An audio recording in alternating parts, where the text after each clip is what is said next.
Hey all, welcome to ShareTreck. This is Raj here. Friends, I want to talk to you today about a news item which is very time sensitive. I just found out that FDA is going to have a meeting, and this meeting is going to be held on Friday, March the 14th, to chat about a couple of cell therapies made by Bristol Myers Squibb and Johnson & Johnson. For more on this, let's get started. Welcome back, friends. The FDA is focused on two treatments. The first one is from Legend Biotech and Johnson & Johnson, which is called Carvykti, and the second is from BMS called Abecma. Both these target BCMA and were approved by FDA.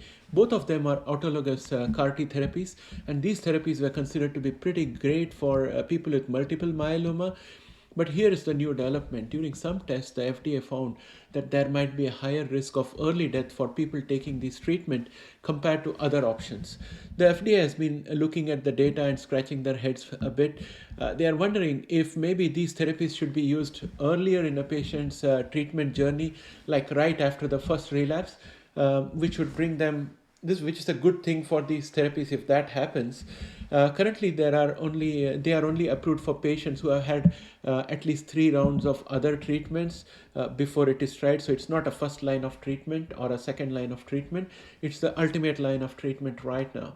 The thing is, in those later stages, both Abecma and Carvykti have shown to be super effective. So they do very well in terms of effectiveness in reversing the disease. But using them earlier might open up treatment options for more people in the US. So that is one line of thinking. This is similar to what is happening already in Europe. However, when the FDA dug into the numbers, they found that patients on the usual treatments like Darzalex and Pomalyst actually had better survival rates than as compared to those on Abecma and Carvykti, especially in the first few months after treatment.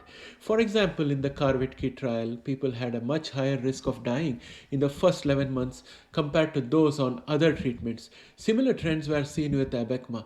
The FDA folks are a bit worried about incomplete info and the long-term survival data and the number of early deaths related to side effects. So in a nutshell, they are not quite sure if the benefits of these treatments outweigh the risks yet. And plus, they are calling out Abecma for not showing enough evidence of helping people live longer.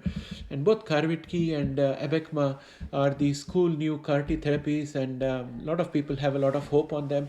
They basically re-engineer a patient's immune cells to fight off the cancer cells, but they are not without their downsides. The treatment process is pretty involved because it is autologous, and there can be some side effects like low blood cell counts and something called cytokine release syndrome, which is like an immune system overreaction.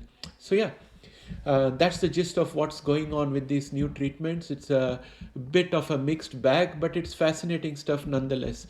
Carvykti was approved in early 2022 and was made available only through a restricted program under a risk evaluation and mitigation strategy called as REMS.